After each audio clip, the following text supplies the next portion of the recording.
Então, essa daqui é a terceira aula da Maria, que a gente está lendo todos os diálogos de Platão e tecendo comentários e escrevendo sobre e lendo também outros comentadores para que nós aprofundemos na questão da filosofia. Ou seja, a pretensão disso é uma iniciação à filosofia através daquele que a elaborou. Não se pode dizer que Platão a fundou, mas ele, de fato, a edificou, tal como nós a conhecemos, tal como é o seu método mais central. Então, hoje a gente vai falar sobre o Eutífron, que é um diálogo que tem a sua importância, porque é um diálogo de juventude e um dos primeiros a serem escritos. Então, é um diálogo de início de processo de criação da fórmula literária platônica, ou seja, um novo gênero literário de Platão estava sendo criado em dois diálogos, o Críton e o Eutífron, que são diálogos primordiais. A Apologia de Sócrates, ela não entra ainda neste gênero porque é um monólogo. É um texto mais comum. Inclusive tem uma outra apologia escrita pelo Xenofonte. E os diálogos eles têm diversas influências, ou seja, Platão se utilizou de diversos poetas, diversos escritores, tanto épicos, trágicos. Há um drama central em Platão, é como se fosse uma peça de teatro. Se influenciou também em autores que hoje a gente só tem fragmentos, ou alguns a gente não tem nada, como por exemplo Sófron de Siracusa, que ele escrevia crônicas cotidianas, e Platão se inspirou muito no que ele estava fazendo, mas a verdade é que a linguagem platônica é uma linguagem que casa em união a poesia com a filosofia. Ou seja, o método filosófico platônico é poético e a poesia platônica é filosófica. Então, isso é muito importante ver-se como isso foi se evoluindo ao longo da obra platônica. Seu período de juventude, seu período de maturidade e seu período de velhice. Que de algum modo acontece um distanciamento da parte dele por essa forma. Ele começa a adotar uma linguagem mais truncada, uma linguagem mais lógica, uma linguagem mais rigorosa, menos poética, menos etérea. A República de qual período? Maturidade. A República, a gente pode localizar ela como um texto de divisão. Ela é quase um monólogo. Ela passa perto. É um texto de divisão. Ou seja, ela é a intermediação do trabalho filosófico de Platão. É aquilo que antes era a juventude, antes era aqueles primeiros passos na forma literária, da República é o que vem depois, ou seja, período de velhice, onde ele faz diálogos com as leis, Parmênides, Timeu, etc. Então, e a República também há uma grande discussão sobre a escrita deste trabalho, porque se teoriza que alguns escritos, como por exemplo o livro 1, o livro 2, eles foram escritos na juventude. Eram tentativas, esboços, né? Eram livros que provavelmente já circulavam entre os alunos de Platão anteriormente, antes de integrarem a República propriamente. Então, o Eutífro é muito importante, porque ele trata da questão da azebeia, que é justamente pelo que Sócrates é condenado. Ele é condenado com impiedade. Este é o termo. Eusabeia é piedade. Então, geralmente, quando vai se falar do Eutífron, a gente fala da Eusabeia, ou seja, da piedade. Do que é piedoso, do que é próprio daquele que faz os sacrifícios justos e honestos. E esse diálogo, ele tem como personagem central o Eutífron, que é importante a gente fazer um breve perfil psicológico dele. O Eutífron, ele é um sujeito jovem e ele não é como o Fedro, por exemplo, que quer entrar nas disputações de discursos, de retórica e tudo mais. Não, não, não. Ele é um jovem interessado por questões religiosas. Se a gente for usar alguma analogia para falar sobre ele, a gente poderia dizer que o Eutífron é um típico jovem místico moderno.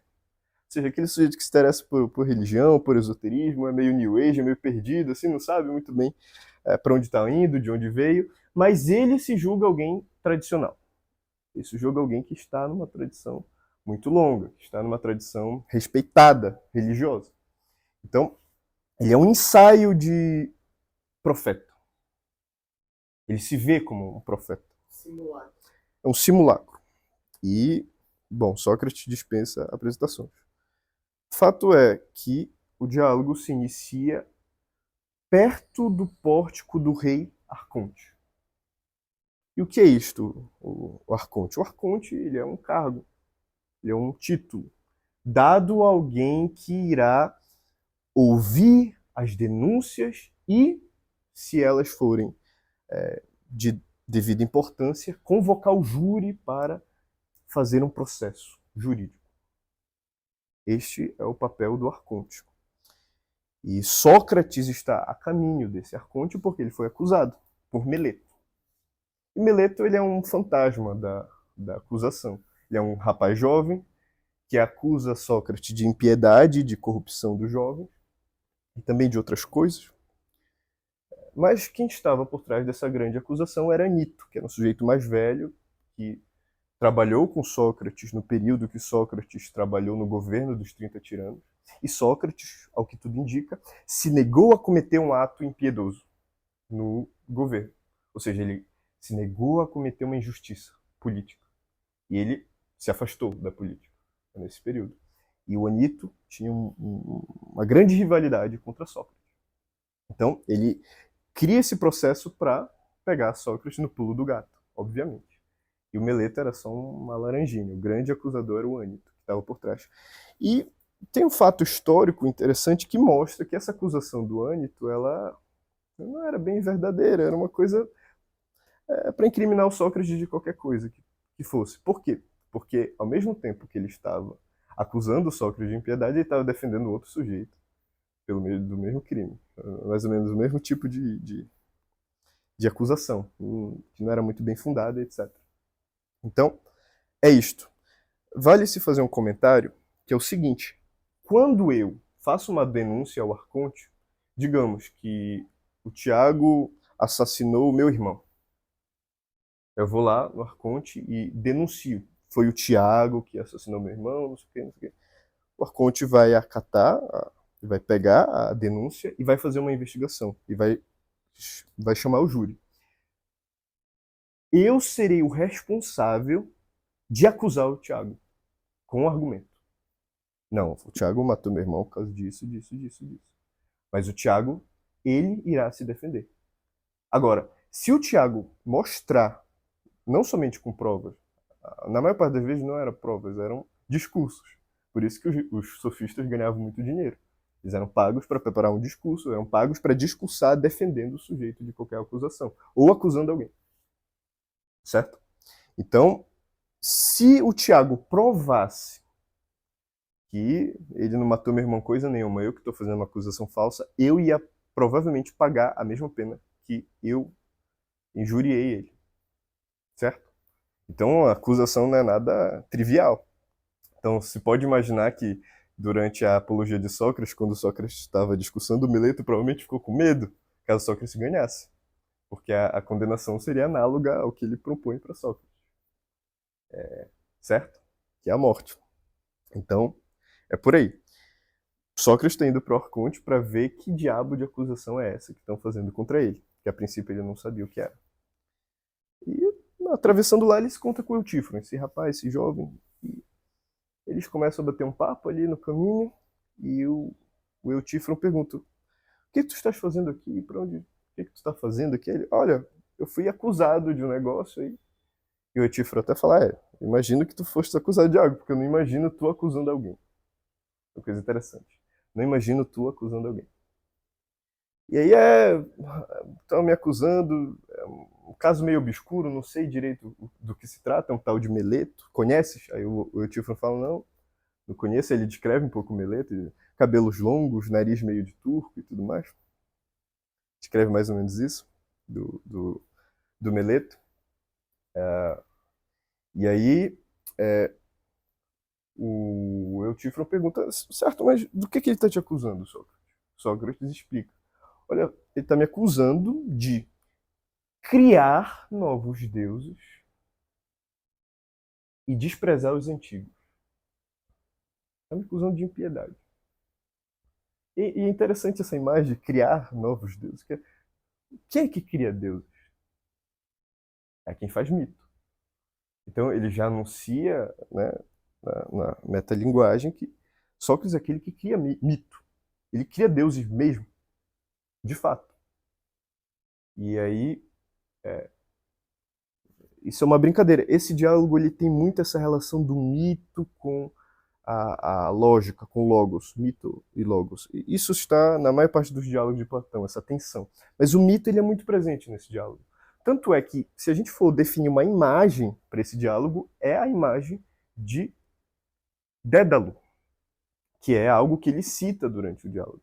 Ele fala, olha só, Eutífron, isso daqui está me parecendo algo de Dédalo, ou seja, um labirinto. Dédalo é aquele que construiu o labirinto de Minos. Então, ou seja, algo que é truncado, algo que não tem caminho, algo que... Um labirinto de Que não círculo, vai a lugar nenhum. que não vai a lugar nenhum. De fato, o diálogo não acaba assim, conclusão aparente. Claro, claro, mas veja, tem esse símbolo do labirinto de algo que não vai a lugar nenhum, que fala sobre a discussão deles, mas tem também essa realidade de que Sócrates ele coloca um dilema dentro desse diálogo, que é um labirinto, que comumente na história da filosofia é chamado de dilema de Eutífron, que a gente vai tratar mais ou menos mais lá para frente. Mas fato é que tu falaste de aporético, né? Ou seja, que este diálogo é aporético. Isso, é aporético. Mas o que quer dizer um diálogo platônico aporético? Isso é muito importante a gente entender. Primeiro, o que é aporia, que é aporético. Aporia, a, prefixo de negação em grego, poros, caminho, ou seja, sem caminho, não caminho, algo que não vai para lugar nenhum, tem um impasse, a gente tem um problema, a gente não tem aonde seguir. Mas como a gente vê a aporia nos diálogos de Platão?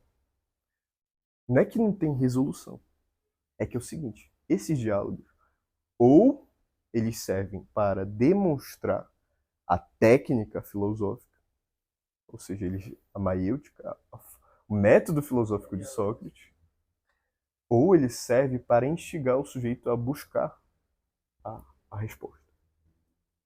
Então, veja, pode imaginar que esses diálogos eram exercícios intelectuais para os alunos de Platão. Certo? E aí a discussão era feita em sala de aula sobre um tema como piedade. Geralmente são esses assuntos, né? O sofroiosne, ou seja, a temperança, a justiça, tudo mais, a piedade, a educação, né? A coragem, né? Que está no Laques, né? Que é a Andréia, ou seja, o tema da coragem, é algo que a gente vai fazer no exercício intelectual ao meditar o diálogo, ao maturar o diálogo. E às vezes a própria resposta está no diálogo. Ela está ali, ela está nas entrelinhas do diálogo. Então, ele fala que eu sou acusado de criar novos deuses, novas divindades, desprezar as antigas e inovar em questões de religião. E aí o Eutífron fala, isso daí está acontecendo por causa desse negócio de daimon, que tu fica falando, o pessoal não está entendendo muito bem o que é isso de daimon. E o daimon ele tem um papel fundamental na vida de Sócrates, na filosofia platônica, né? Porque o daimon, se a gente for colocar em resumo aqui o que é o daimon ele é algo análogo no cristianismo com o Espírito Santo. É aquilo que inspira o caminho, é aquilo que inspira o desejo, a vontade da divindade. Certo? Ou seja, aquilo que é intermediário entre o céu e a terra e que faz com que o sujeito conduza a sua alma para o caminho da divindade. Então, todos sabiam dessa estranheza de Sócrates. Então, lá no banquete, ele fica em estado de catatonia antes de entrar, ou seja, ele é possuído por uma inspiração, por um daimon. Então, isso era algo que já estava no imaginário do homem ateniense. Essa ideia de que haviam divindades que sussurravam para Sócrates, dizendo como ele deveria proceder. Então, a bússola moral, a bússola espiritual, filosófica de Sócrates era o daimon, ou seja, aquilo que sussurrava do divino a ele. E aí o Eutífron fala, esse negócio de daimon o pessoal não entende e tudo mais. E aí ele fala que eu te entendo, Sócrates, porque eu também não sou muito bem compreendido, eu sou como tu, né? É como se ele estivesse falando, olha, a gente é da mesma estirpe, a gente está acima dos outros porque a gente fala verdades, mas a gente não é compreendido pelos outros. A gente entra em estado de incompreensão. E aí o Eutífro, ele usa, e as pessoas riem de mim, as pessoas riem de nós. Ou seja, ele se compara com Sócrates. E essa comparação é importante, porque, veja, todos os diálogos têm esse elemento de rivalidade, de duas personalidades. Uma de ascensão e outra de declínio. Geralmente é assim. Então, você aprende o método filosófico pelo contraste. Não tem outra forma de aprender o método sem o contraste. Sem você ver aquilo que é o oposto do Sócrates. Isso é como na música. A gente repara melhor nos tons, isso é uma coisa que a gente estuda, chamada de contraponto. Ou seja, você começa a ouvir melhor uma melodia, melhor um timbre, quando você articula outros em volta que destoem e que revelam a beleza daquele que se destaca. Então, o Eutífron ele serve para isso. A própria literatura e na arte em geral é assim. Com certeza. Com certeza. Isso é muito pedagógico. Porque é impossível que nós aprendamos a filosofia sem ver aquilo que é anti-filosofia. Aquilo que é anti-logos, certo? Então, ele se compara com Sócrates. Sócrates não é por aí. Não é por aí, Eutífron, porque... E acho que seria até interessante a gente pegar o próprio diálogo, que é muito curto. Não vou ler todo, mas ele fala de certo, neste momento que eles se comparam. Certo. Não, ô meu caro Eutífron, ser alvo de zombaria é coisinha de nada. Ou muito me engano, ou de regra, os atenienses não se preocupam particularmente com as habilidades de quem quer que seja, contanto que essa pessoa não procure transmitir aos outros sua sabedoria. Logo, porém, que comece a fazer prosélitos, mostram-se indignados, ou por inveja, como disseste, ou por qualquer outro motivo. Eutífron. Neste particular, não tenho desejos de ficar conhecendo os sentimentos deles a meu respeito. Sócrates. De certo, por parecer-lhes que te comportas discretamente e não procuras transmitir a outros o que sabes, enquanto a mim, receio muito que com meu gênio comunicativo os tenha levado a pensar que, como todo mundo, eu esbanjo o que sei, e não somente sem cobrar remuneração alguma, mas até mesmo mostrando-me disposto a pagar para quem quiser ouvir-me. Mas, como dizia, se eles se dispessem apenas a rir de mim, como disseste, que tem por hábito fazer contigo, não me seria desagradável passar alguns momentos no tribunal, em brincadeiras e a rir. Porém, se tomarem a coisa a sério, ninguém sabe como terminará, a não serem os adivinhos como tu. Eutífron, de certo, não será nada, Sócrates. Vencerás felizmente a tua causa, como eu a minha.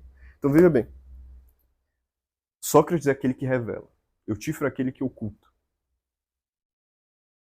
O Eutífron é um claro caso do embrunhão, aquele charlatão, aquele que coloca um ar de mistério, de não vou revelar minha sabedoria aos réis mortais, mas ele não conhece as coisas divinas.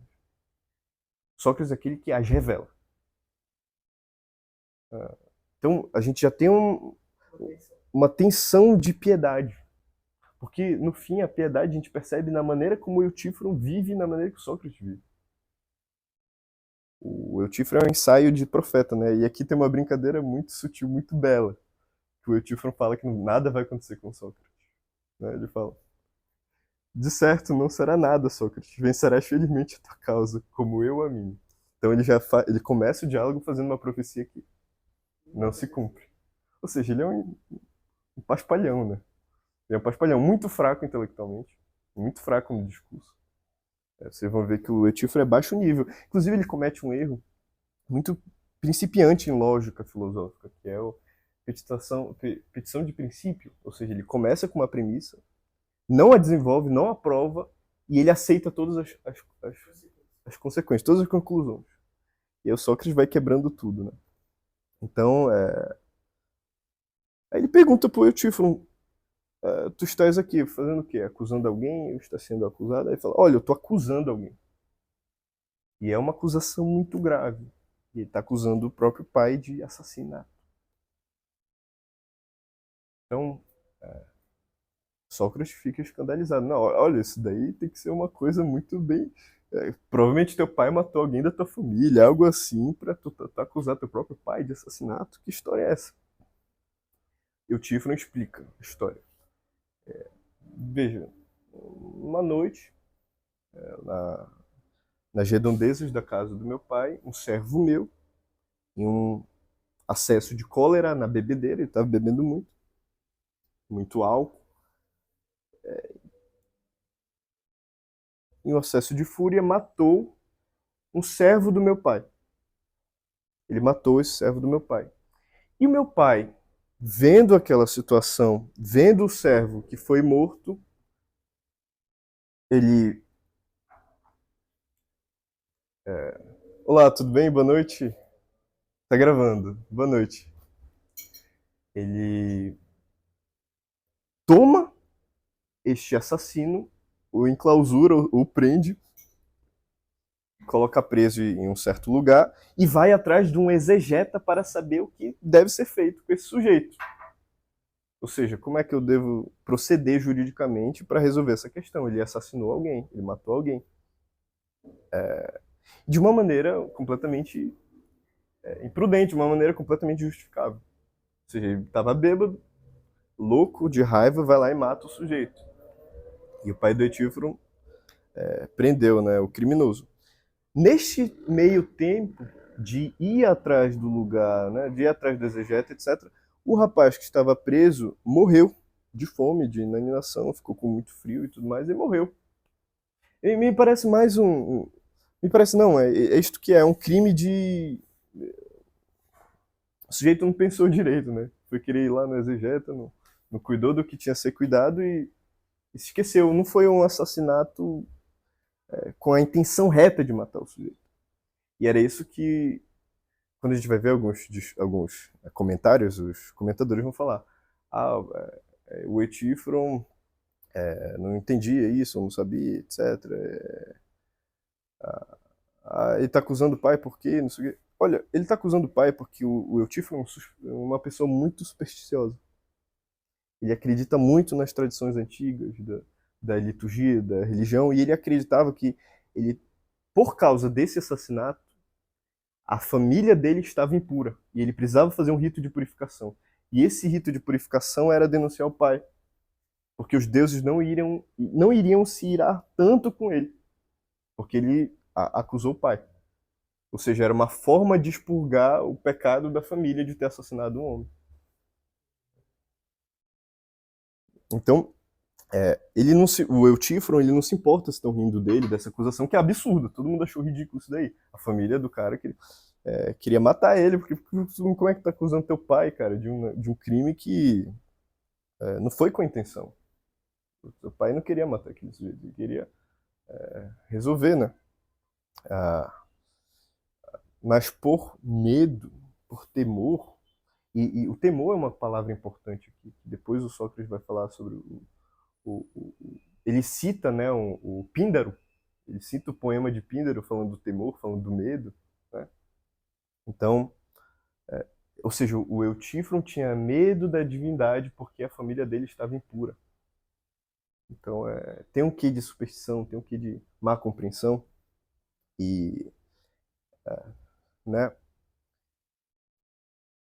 E o Sócrates brinca com isso, né? Evidentemente, Sócrates brinca com isso porque ele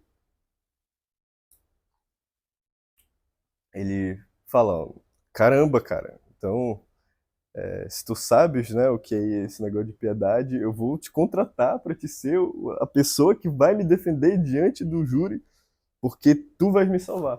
Tu és meu salvador e eu vou ser teu aluno. E eu quero que agora tu me ensine o que é piedade e o que é impiedoso, né? Bem, já que você sabe o que é. E o Eutífron tem um argumento, que é: ser piedoso é fazer o que eu estou fazendo. Isso não convence muito Sócrates. Não, peraí, meu irmão. Para com isso.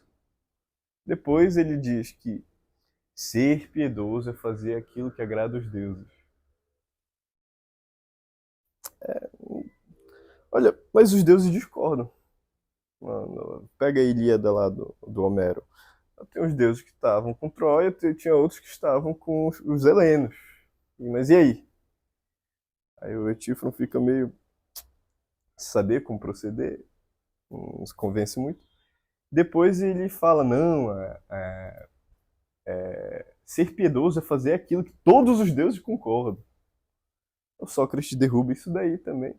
E aí no final ele fala, não, ser piedoso é fazer obras e serviços para os deuses. Mais ou menos esses argumentos centrais do Eutífron. E é por isso que fica num labirinto de Dédalo. Por isso que fica nisso. Porque ele volta pelo mesmo anúncio. Não, ser piedoso é fazer aquilo que os deuses amam. Impiedoso é fazer aquilo que os deuses não amam. Ele fica nessa confusão. Então, daria para a gente ler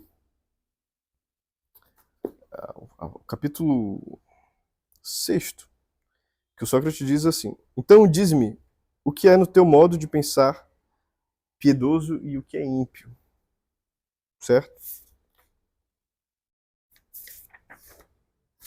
E aí o Eutífron diz: acho que piedoso é o que eu faço neste momento, o que eu falei. Ou seja, ser piedoso é fazer aquilo que eu faço. Porque eu entendo de religião. Porque eu estou iniciado nos mistérios. Eu leio os astros, eu leio as profecias, eu sei o desígnio dos tempos. Então, veja, esse arquétipo, né, do jovem místico, do sujeito jovem que acha que sabe de tudo. E de algum modo é um sujeito ansioso que quer impressionar. Não, olha como eu sou piedoso. Eu estou purificando a minha família fazendo esse sacrifício de acusar o meu pai. Por causa dos costumes, por causa da religião grega mais tradicional. Que é uma coisa que não convence muito Sócrates, porque Sócrates, o Eutífron ele usa como argumento Zeus, né? Não, veja o que Zeus fez com Cronos, para validar aquilo que ele faz.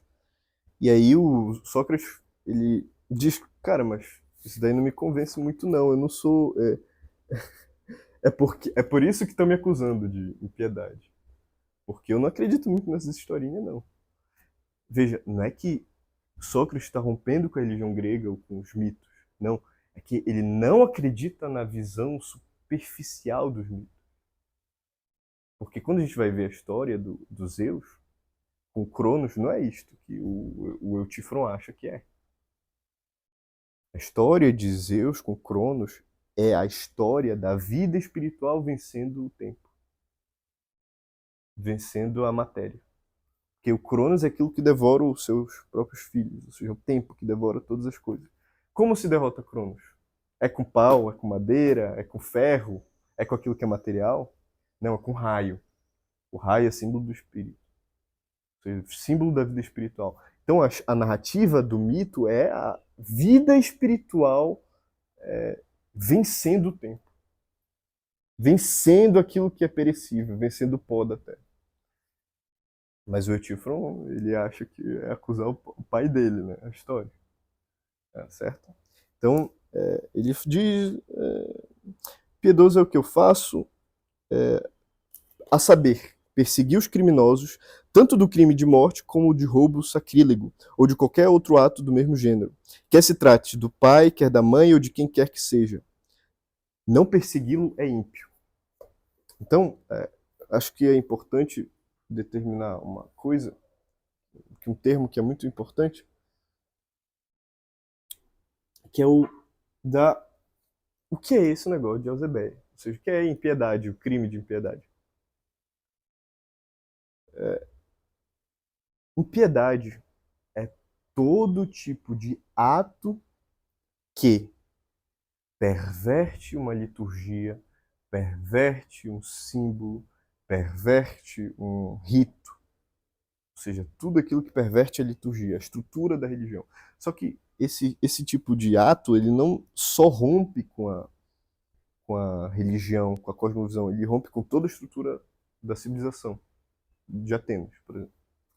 Então, é uma coisa gravíssima que foi evoluindo ao longo do tempo. No início era isso, era você profanar uma figura de Hermes, como fez o Alcibíades.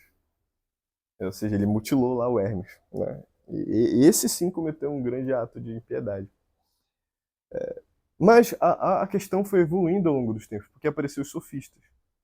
E com a presença dos sofistas, muita coisa mudou, porque eles estavam vendo que as ideias, ou seja, as teorias, os discursos, eles estavam indo contra a ortodoxia da própria religião. E eles viram que isso seria justo considerar como impiedade. E foi especialmente um sujeito chamado Diópides. Diópides, eu acho que aproximadamente em 430, ele fez um decreto que seria considerado impiedade qualquer coisa que fugisse da ortodoxia. O crime de ateísmo. Né? Que é justamente isso que Sócrates está sendo acusado. E na retórica de Aristóteles, ele nos diz que também foram acusados, né, o Anaxágoras e o Protágoras, desse mesmo tipo de crime. Então é algo que estava na esfera da liturgia, estava na esfera dos ritos, dos símbolos, da estrutura da civilização, mas também estava na esfera das ideias, dos ideais e tudo mais. Os sofistas, né? Claro. Sim, sim, sim, sim. Então, e o Euthyphro sempre fala esses negócios, né? Sim, Sócrates, como acredito em coisas mais maravilhosas ainda, de que pouca gente tem conhecimento, ou seja, eu conheço os mistérios, eu conheço tudo. Né? Então, essa definição ela é muito importante. O que. Pode falar. Eu comentei com o Thiago e aproveitando que falaste dos sofistas, e eu percebi o que eu pensei sobre esse diálogo, que é como se o Eutífero, assim como a alusão ao mérito me levou muito a isso, que o Eutífero é de alguma forma uma alusão às próprias cidades de Atenas, e Sócrates se encontra com ele justamente no local onde as demandas eram debatidas, eram levadas ao Iacute, em uma alusão ao que aconteceria na apologia. E aí, vamos lá, a gente pega a história do Eutífilo. O Eutífilo, ele é um jovem que se acha muito piedoso, que acha que está prestando serviço aos deuses e que conhece a religião, que é um sábio na religião. E ele vai acusar o pai dele por ter matado um mercenário, né? E aí, de alguma forma, eu falei para ele, isso nos lembra de Atenas. Atenas era a cidade que se achava portadora do culto de Apolo, portadora do culto aos deuses, que acusa o seu pai, porque era aquele que lhe ensinava, que lhe nutria com a sua sabedoria, por ter matado um mercenário. Quem era o mercenário? Eram todos aqueles que queriam levar Atenas à verdadeira impiedade, os sofistas, os falsos sábios, aqueles que ensinavam nas ruas falsamente, não ensinavam verdade, em verdade, digamos assim. E aí, o diálogo do Sócrates com o Eutífilo naquele lugar parece quase como um aviso para Atenas.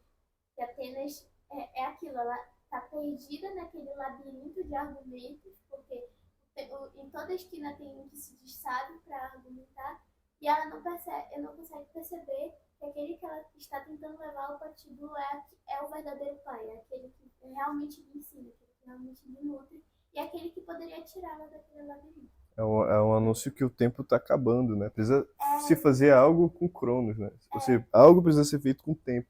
Senão que Atenas vai ser julgado. E o fato de que, como tu falaste, o diálogo está recheado de referências a mitos. É de alguma forma isso, para que é como se fosse um chamado para Atenas recobrar a verdade por trás daqueles mitos, porque é aquilo que a gente conversou na aula do Criton. Naquele ponto, aquilo tudo era uma religião civil. E aqueles mitos todos eram como o Eutífron usa eles, como historinhas supersticiosas. Que no fundo, para eles já não expressavam nenhuma verdade. De fato, era só o medo de ser punido. E o Eutífron, ele se coloca como aquele que é portador da tradição verdadeira, né? Exatamente. E tipo, isso é o mais irônico de tudo, que ele acha que ele é o piedoso, que ele é o sábio, instruindo as coisas da religião, como tu disseste, ele acha que ele é o profeta. E no fim ele não percebe a cagada que ele está fazendo. Ele não consegue nem manter o argumento da acusação dele. Então isso é muito... Isso aí é importantíssimo, porque, de algum modo, todos os personagens nos diálogos, eles representam uma parte de Atenas. Uma parte do coração de Atenas, que pulsa naquela mesma sintonia, naquele mesmo ritmo. O Eutífron, ao que tudo indica, ele não existiu. Ele é citado no Criton. O Eutífron é citado no Criton, mas provavelmente ele não existiu. A gente não tem muito dado dele. É provável que ele seja uma invenção, né, de Platão. Mas ele era um tipo muito real. Eutífron é um tipo muito real. Entre aqueles peregrinos de Atenas, entre aqueles pseudo-sacerdotes, aqueles pseudo-incipiantes em mistérios, órficos e tudo mais. Ele é esse tipo clássico. Ele é essa figura. Certo? E nessa parte aqui do capítulo 12 é que se trata do dilema de Eutífron, né? Que vai ser um problema filosófico inicial, assim, de início. Tem muita gente que até hoje fica detida nesse problema, nesse dilema do Eutífron. Que Que é a questão da amada de Deus e tal. a questão é o seguinte. Isso tá na República também, né? Meio que resolvido na República. E muito mais desenvolvido nas leis. Eu achei que o dilema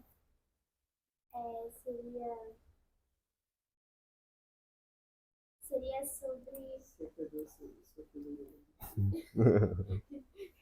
Não, eu achei que o dilema seria aquela parte final sobre que o Eutífron fala que algo... Ele compara o serviço aos deuses a um comércio. E aí a primeira questão que me veio na cabeça foi, mas os deuses são perfeitos em si mesmos. Então, que nem o Sócrates fala, o que se oferta aos deuses? Carne, sendo que eles comem banquetes constantemente no momento, cheiros agradáveis, sendo que eles vivem, sabe? Então, eu achei que esse fosse o dilema, porque para mim o ponto central do diálogo, que é a cutucada central que o Sócrates dá no Eutífron, tanto que logo em seguida ele vai embora, é sobre isso. Será que é certo dizer que há um serviço aos deuses? Será que há algo que um homem possa oferecer aos deuses? O Eutífron acha que é uma troca, mas não há troca, na verdade. Perfeitamente. Perfeitamente. É por isso que Platão ele é um ensaio da teologia cristã, tal como a conhecemos. Ele é um princípio dessa discussão. Então, por exemplo, o dilema de Eutífron é resolvido com o cristianismo. Porque qual é o paradoxo, né, da ideia? É que, olha só, ou os deuses amam a piedade porque ela é boa, ou os deuses ordenam que amar a piedade seja bom. Ou seja, ou são os deuses que definem o que é bom, ou a coisa é boa em si, per si. Então, nesse capítulo 12, a discussão ela entra assim. É o que haveremos, Sócrates falando, é o que haveremos de ver dentro de pouco, meu caro. Considera o seguinte, o que é pio? É amado pelos deuses por ser pio, ou é pio porque é amado pelos deuses? E isso entra num loop. Esse é o labirinto de Dédalo. Fica nisso. Deus seria amado dos deuses porque é piedoso. Isso é muito legal, né? Eu adorei vocês rindo disso daí. Que é inevitável, é um negócio muito cômico, assim. É maravilhoso. E ele diz, o Eutífron diz, não compreendo, Sócrates, o que queres dizer com isso? Eutífron, ninguém entende que quando entra no labirinto, ninguém entende para onde está indo. Eu achei. Ah, não. Deixa eu continuar. Pode Eu falar. achei que essa resposta dele iria no banquete, de alguma forma. Porque o. E na República também, porque tu amas aquilo que. Deixa eu ver como é que foi isso. De algum modo, tu amas aquilo que é parte contigo, é parte tua, tem algo de semelhante contigo. Então, porque um homem e uma mulher se amam, porque eles veem Deus um no outro. E isso leva eles a cenário. E de alguma forma, a piedade é isso. Porque a piedade é boa em si mesma, mas ela também é boa porque os deuses amam, porque os deuses são bem. Não, mas Esse não é na República. não, mas essa é a resolução do problema, porque veja, no discurso, se a gente for ver o que Tomás de Aquino diz, e os padres da igreja, é que Deus ele é a fonte do bem e ele é a essência do bem. Ou seja, Deus fez o mundo e viu que era bom. Ou seja, aquilo que vem de Deus é bom. A piedade é boa porque vem de Deus. Então, de algum modo, porque esse dilema ele é um falso dilema, porque ele separa o bem de Deus. Isso mesmo. Não dá para separar o bem de Deus. A resolução na República é que os deuses são bons. E eu tive não entendi O isso. bem ele flui parte da natureza de Deus. E eu tive não entendi isso porque para ele os deuses são algo distante, algo a se temer. São quase como uma força cósmica diferente. Ele não consegue fazer essas associações, essas abstrações. Porque ele não conhece, ele não entende os mitos. Por exemplo, a justiça, a beleza, o amor, eles não são bons porque Deus ordena, mas eles são bons porque vêm de Deus. Eles são bons porque são Parte. Claro, das claro. características de Deus. Claro. Então, fica nesse grande dilema, né? Que foi? Pode falar, pode falar. Isso daqui era para arrumar as coisas, né? E a gente cria essa confusão com os livros. Então,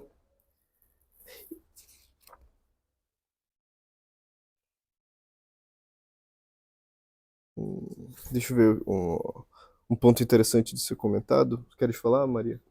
Não, eu só ia fazer um comentário que acho que é a parte mais legal pra mim do diálogo foi sobre o temor que ele comenta.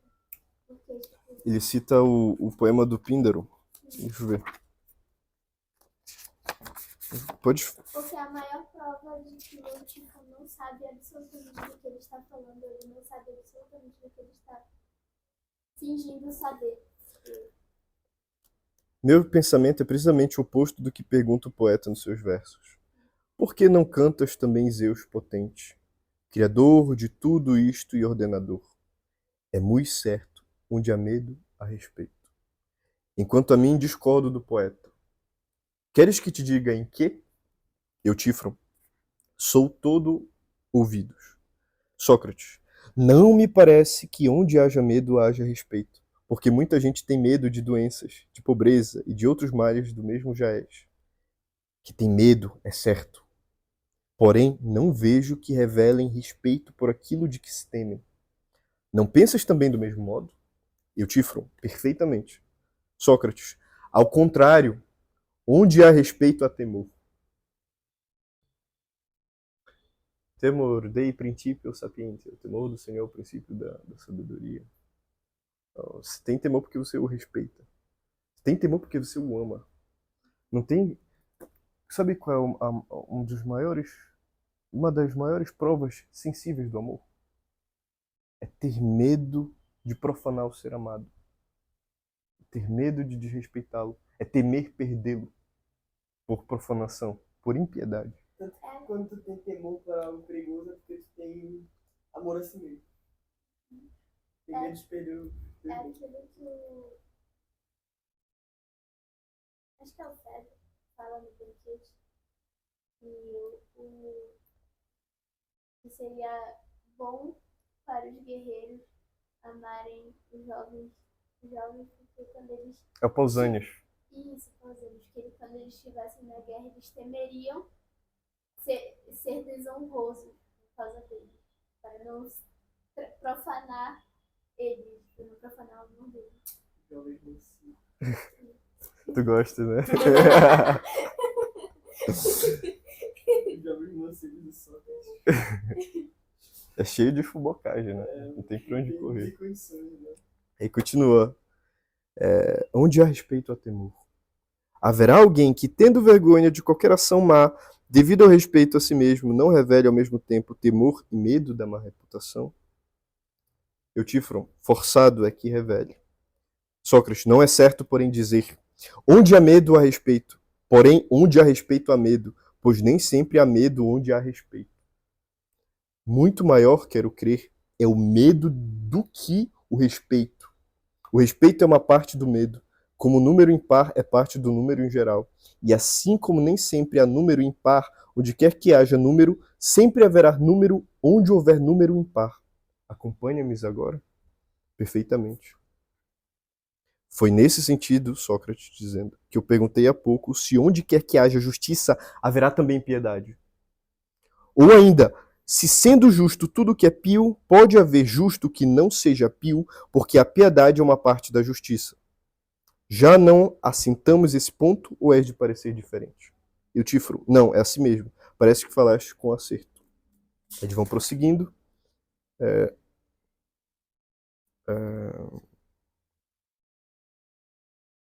A questão do ofício. De novo na teoria, porque eles já tinham assentado antes que a piedade era uma parte da justiça. Eles sempre Mas voltam. aí eles não. Aí o tipo vai logo em seguida e se confunde se a piedade é boa em si mesma ou se ela é boa porque ela é uma lei de Deus. Precisamente. Deixa eu só ver um trecho que talvez seja interessante comentá-lo.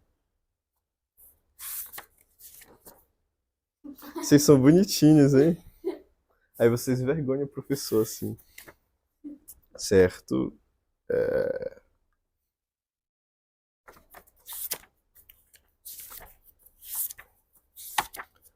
O Eutífron finaliza com ele apressadinho, né? Querendo ir embora. Eu não quero mais falar desse negócio aí. Já chega disso.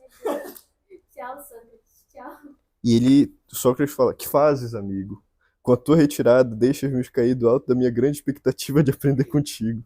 O que é piedade, e o seu contrário, para assim livrar-me da acusação de Meleto. Com demonstrar-lhe que eu já me havia instruído com Eutífron na ciência das coisas divinas, e que não mais me atreveria, por ignorância, a especular sobre os assuntos, ou introduzir neles inovações, e que doravante levaria uma vida melhor. É maravilhoso esses exageros. E ele logo no final, ele cria uma imagem, Sócrates, uma imagem maravilhosa, que aqui, já no último verso. Devemos, portanto, examinar mais uma vez o que seja piedade. De minha parte, enquanto não souber, não desistirei de investigar. Não me desdenes, mas concentre o espírito ao máximo para dizer-me, por fim, a verdade. Se há quem possa sabê-lo, és tu.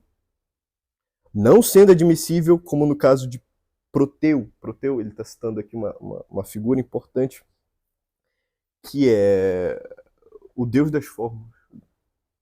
Ele também controla a água. E ele é uma criatura associada com oráculo, que faz previsões do futuro e tudo mais. Só que ele só pode fazer essas previsões se é capturado. Quando ele é capturado, ele revela as coisas divinas. Ele revela o que irá acontecer e revela coisas ocultas desde a fundação do mundo. Só que ele é um bicho muito difícil de pegar, porque ele muda de forma. E aí, Sócrates compara ele com o Eutífro. Tu muda de forma, tu é símbolo de mudança de instabilidade. Então, labirinto. E tu presumes que quando eu te capturar, tu vai me revelar essas coisas, mas tu não tem nada para revelar. Então, Proteu inverso. Né? Que me escapes antes de me ter revelado. Pois se não soubesse exatamente o que é pio e o que não é, estou certo de que nunca terias concebido o projeto de acusar teu velho pai de crime de morte, por causa de um simples mercenário. Não só temerias incorrer no desagrado dos deuses, no caso de não estares procedendo direito, como revelarias respeito à opinião dos homens. Daí estarei eu convencido de que sabes perfeitamente o que é piedoso e o que não é. Diz-o logo, meu caro Etífron, e não esconda tua maneira de pensar. Noutra ocasião, Sócrates, agora estou com pressa. É tempo de ir-me embora. É assim que termina o diálogo. Então, se vê que essa imagem da piedade ela é central na discussão filosófica, na história das ideias religiosas, da religião. Porque realmente há esse impasse. Ele só é resolvido com o cristianismo. Por isso que vocês têm tempo aí que, tendo apresentado o problema da piedade em Platão, ou seja, como ele se apresenta nessa tentativa inicial de investigação, e evidentemente ele nos convoca a refletir sobre a piedade, sobre o que é piedade. Mas o que é piedade? Veja, a piedade, ela está associada com a religião. É impossível ter piedade sem religião. Porque piedade, a sua raiz etimológica está em devoção. Mas devoção a quem? Se a gente for ver uma delimitação da palavra, é devoção a Deus. Aqueles que são semelhantes a Deus. As leis, mas quais leis? Divinas.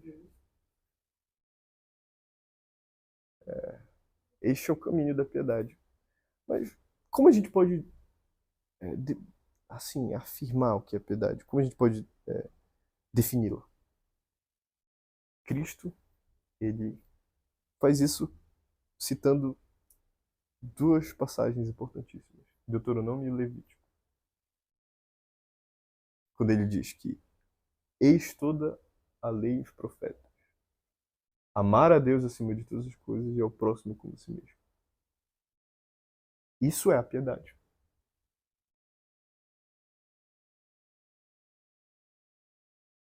Agora, como a piedade é cultivada? Qual é o órgão que a cultiva? Qual é a forma que se conduz à piedade? Amando. Precisamente. Eu acho que na própria passagem que você esqueci qual é o evangelho, no que ele vai citar Deuteronômio, ele fala, ele começa falando desde o início, ouvi, ó Israel.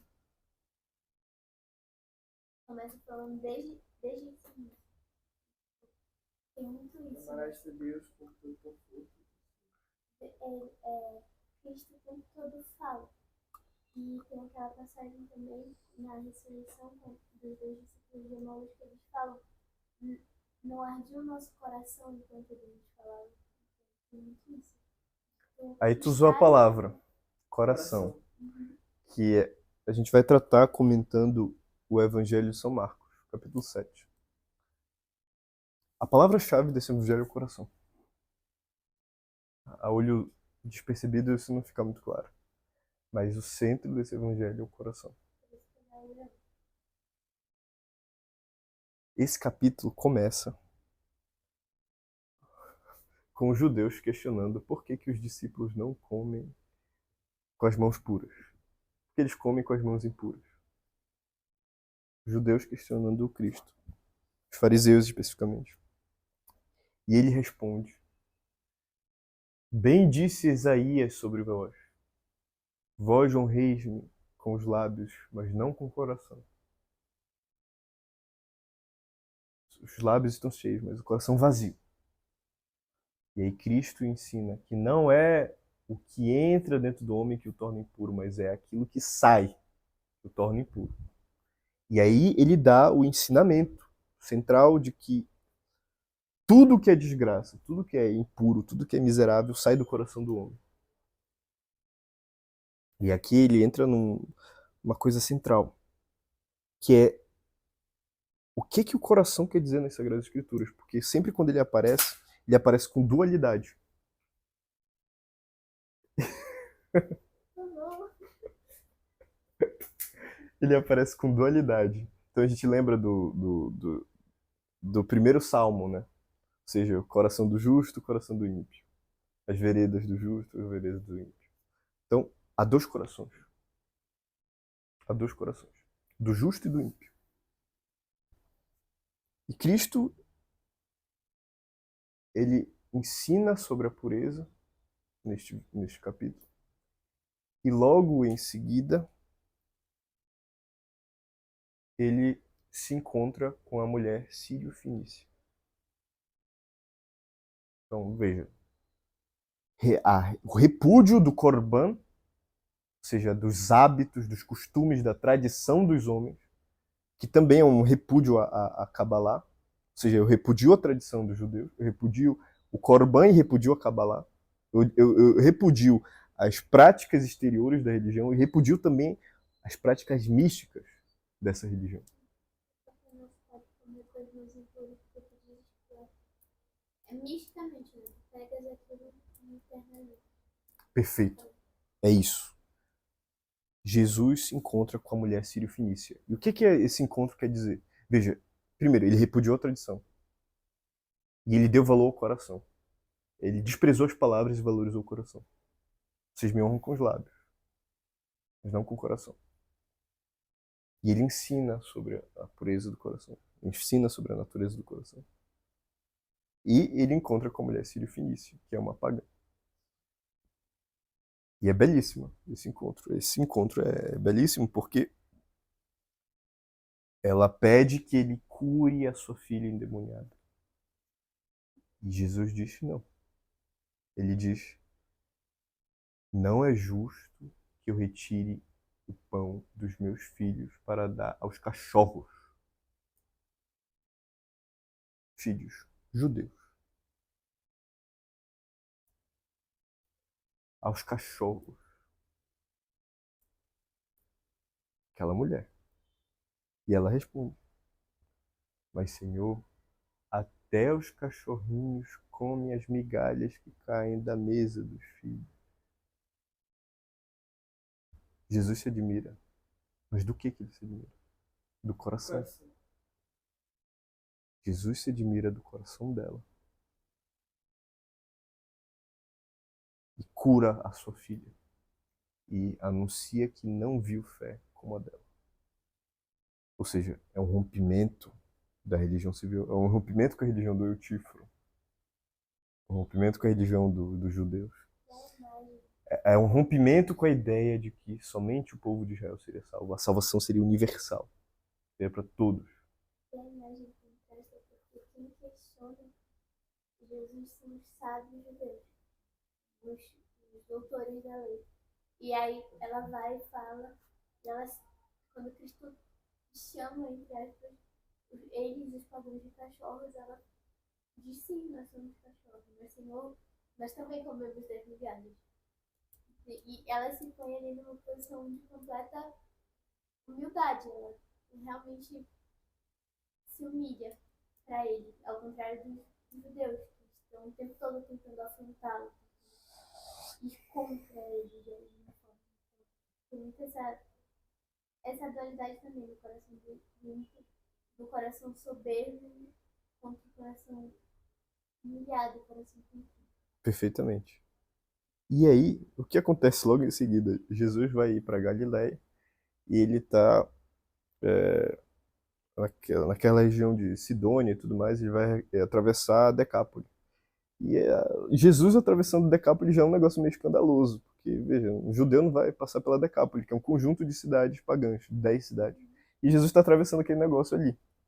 Então, qual a imagem que dá nesse momento, nessa travessia, nessa peregrinação? É uma imagem de turbulência, de barulho. Então, imagina Jesus atravessando a Decápole, barulho, gente falando, gente vendendo coisas, gente gritando e uma série de coisas acontecendo. De algum modo, é a nossa vida cotidiana. É lá na UFPA, de Direito, é lá no Cesupa, é nesse ambiente de conturbação. É naquele ambiente das obrigações inadiáveis, daquelas coisas que nos dispersam. Aquelas coisas que nos afastam do coração. O coração é uma coisa interessante. Eu não posso falar muito porque como eu tenho problema, toda hora eu escuto ele. Mas a maior parte do tempo a gente não escuta o nosso coração. Ou seja, a gente não ouve ele batendo. A gente não ouve ele pulsando. A gente está distraído. Agora, quando a gente fica em silêncio, completamente paralisado, a gente sente o coração pulsando, ouve o coração, ouve o barulho que ele faz no peito, ouve como ele ecoa na caixa torácica. Só o silêncio possibilita que a gente escute o coração. Só o silêncio possibilita que a gente veja ele abrir e fechar. Sístole e diástole. Prece. O coração, o pulsar do coração é análogo ao coração. Comprimir, soltar. Êntase, êxtase. Êntase, êxtase. Olhar para dentro, ver a si mesmo com Deus. Para fora. Ver a Deus. Jesus estava num lugar turbulento, impiedoso, onde as questões sobre a vida eterna não tinham lugar, onde as questões sobre o amor não tinham lugar, às vezes. E naquele momento, atravessando Decápole, algo que é escandaloso, estava um judeu atravessando aquele negócio ali. Jesus é parado por um grupo de pessoas e fala: mestre, mestre, impõe-lhe as mãos. No sentido mais profundo, eles estão convocando Jesus para fazer um rito de purificação. Impor a mão lá, tudo mais, para fazer o rito direitinho. Jesus despreza isso. Esse é o caso do surdo-mudo. Jesus manda todo mundo embora e retira o surdo-mudo para o deserto. Retira para o oculto. Ou seja, ele rompe com o hábito, com o korban, com o ritual de purificação, e o leva para um lugar mais afastado, para um lugar mais oculto. É, de algum modo, uma analogia, uma menção àquela passagem de Oséias, capítulo 2, verso 14, quando Deus diz: e eu a atrairei para longe, para o deserto, e lá lhe falarei ao coração. A mesma coisa ele faz com o surdo-mudo. Quem é o surdo-mudo? É eu e tu. A gente não ouve nem fala. A gente não ouve a Deus e não fala. A gente não consegue falar com ele. A gente não consegue ouvir ele. A gente está muito disperso. De alguma forma, isso aqui eu tô falando. A gente tá perdendo tempo acusando o nosso pai no tribunal.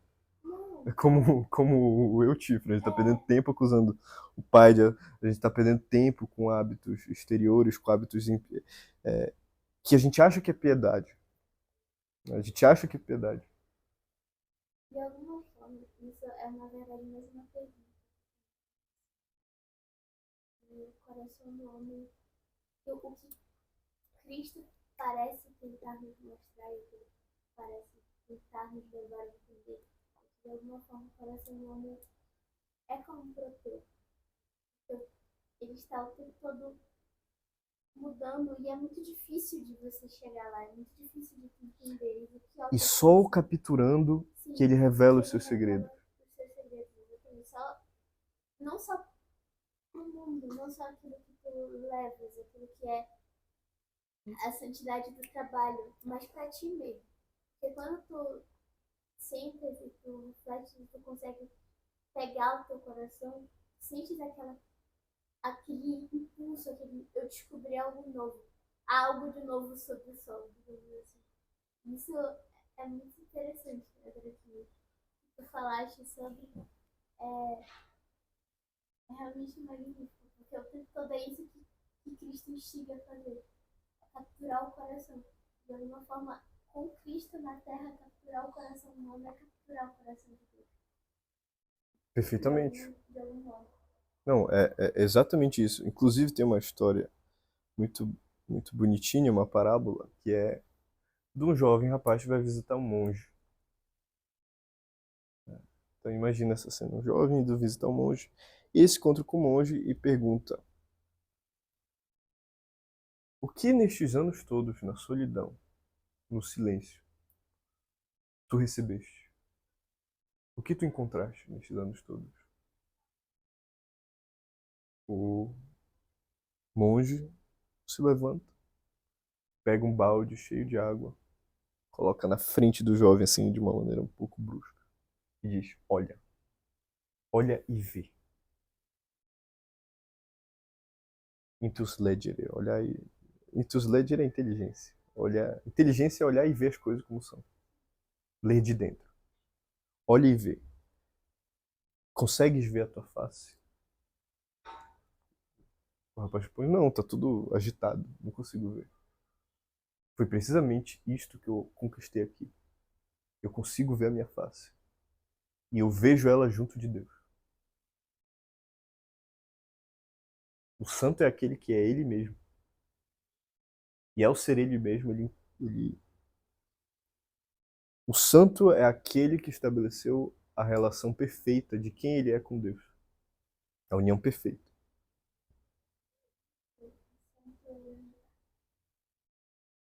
Ele é perfeitamente aquilo que Deus quis que ele fosse desde o princípio. Ele, é o- ele alcançou o nível de personalidade assim, de Deus, digamos assim.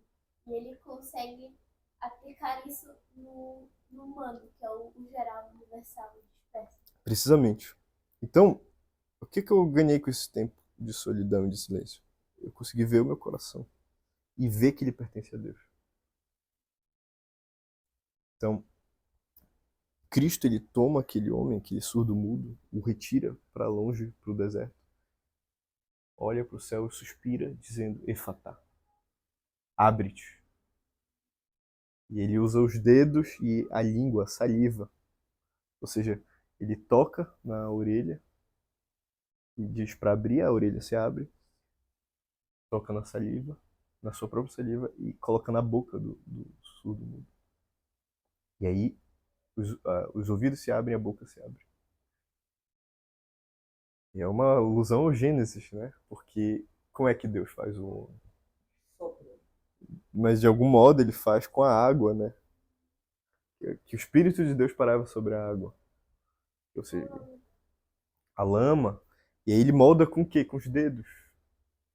Ele suspira aquela mistura de água com lama e suspira e dá vida. Então, de algum modo, Cristo está regenerando essa ligação do homem com Deus. Porque ele está fazendo o homem de novo. Com os dedos moldando os ouvidos, com a saliva moldando a boca. Então, a piedade ela só pode ser cultivada com aquele que coloca o seu coração diante de Deus. A sós. E ao colocar o seu coração diante de Deus, o próprio Deus diz: Efatá, abre-te. E o coração abre. Ele é capturado como Proteu. E aí ele começa a revelar os mistérios. Os mistérios de Deus. Degustar os mistérios de Deus na oração. A piedade ela só pode ser cultivada em coração. O coração só pode crescer, ou seja, ele só pode destruir as costelas e se abrir completamente através do silêncio da oração. Piedade é isto. Piedade é reconhecer que Deus é aquele no qual provém todo o bem. E ser santo é o maior bem que uma alma pode ter, pode fazer.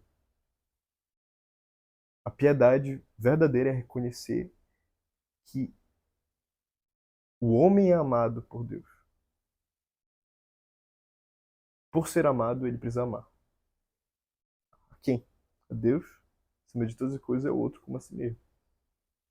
Então, e tem uma dinâmica aí, porque o Cristo faz esse milagre e ele diz que não é para contar. Isso aqui é um símbolo maravilhoso da piedade. Por quê?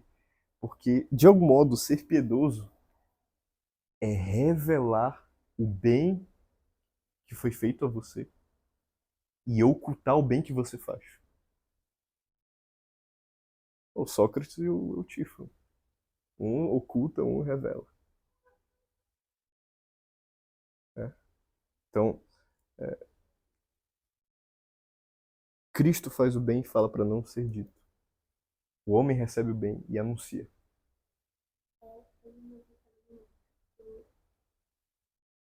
Deus é de alguma maneira a figura masculina e o homem é a figura feminina. Deus ama o homem porque vê bondade, vê beleza, porque o homem é a criatura que Deus fez que mais se aproxima dele mesmo. E o homem, em contraposição, não tem mais nada a oferecer a Deus senão seu coração, que é para Deus é aceitável, porque é de alguma forma a coisa mais perto dele mesmo. E a lógica é, quando se vê um homem e uma mulher, tu consegue ver perfeitamente todo o sacrifício do homem, toda a bondade do homem, tudo que ele provê para essa esposa. Mas não consegue ver aquilo que a esposa faz pelo homem. Porque aquilo que ela faz é na intimidade do casal, que é o carinho, que é o toque físico,